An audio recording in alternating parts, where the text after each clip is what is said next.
Change is part of life. There are two kinds of change. Change that we can control, change that we cannot control.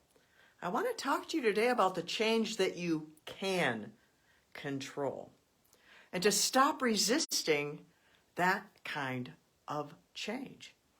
Change is powerful. I call it a mode of transportation. In my first book, Emerging with Wings, I wrote, I got to where I am today by refusing to stay where I was. Change is something I have done over and over again. That's how I got from where I was to where I am, is constantly changing, embracing the change that I needed to grow, to heal, to become who I am today. I could have resisted the change. I may have for a long time. And there are two reasons we tend to resist change. One is fear, and the other is lack of information. We don't know how. I want to change, but I don't know how. That's where that quote from my first book empowered me. I went from where I was to where I am by just changing. I refused to stay there. I didn't have the information I needed to heal. But my refusal to stay in the misery I used to live in propelled me to seek out the change that I needed, to grab and claw and study and seek and pray and try and fail and try again to embrace the changes that would bring the healing. Back to those two kinds of change.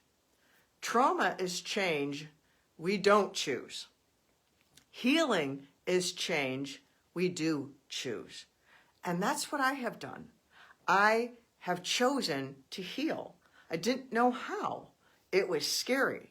And that's where I come in, and I want to show up to help you embrace the change by infusing you with love, because that gives you courage. And we need courage to overcome the fear that wants to keep us frozen and I'm not embracing any change. The other is information.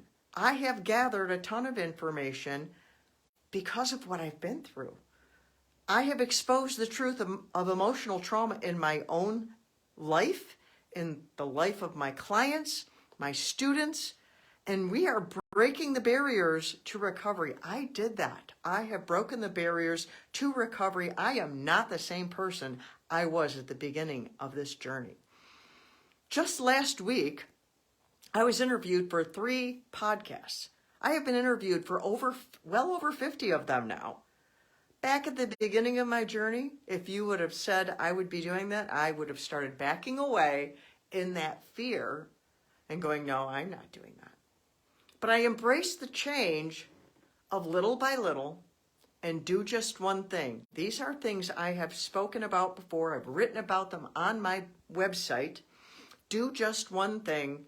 And I even have another episode here on Victorious Souls podcast of Little is the New Big. It's about, people talk about ginormous and huge, and we want that. But we can't get there instantaneously. We need the little by little. And it starts with embracing the change. So I want to encourage you to stop resisting change. If you have fear, let me infuse you with love. Come to my website, DanielleBurnock.com. I'm that lady on the internet who loves you, connecting you to the love that heals so you can embrace the change. So you can go from survive to thrive. So you can do what you were born for. You can live the life that you would like to live. You can do things that you dream of doing. You can break the barriers of doing what you dream. That's what I want to help you do. Will you let me help you? Will you stop resisting change and embrace the change that you need in your life? Whether you need to heal from trauma, or you want to personally grow, or you just have goals you want to accomplish, all of those involve change. I want to encourage you to stop resisting change, head over to my website, DanielleBurnock.com, sign up for coaching, grab a book, become a part of my Victorious Souls, whatever serves you in embracing the change for you to embrace that God-given greatness that is hidden inside you, or maybe you already know, but what are you doing to get there? I challenge you to do something today to change, to go forward, to live the life you were born for, because I love you. I'm Danielle Burnock from DanielleBurnock.com, that lady on the internet who loves you. Okay? Mwah. Bye-bye.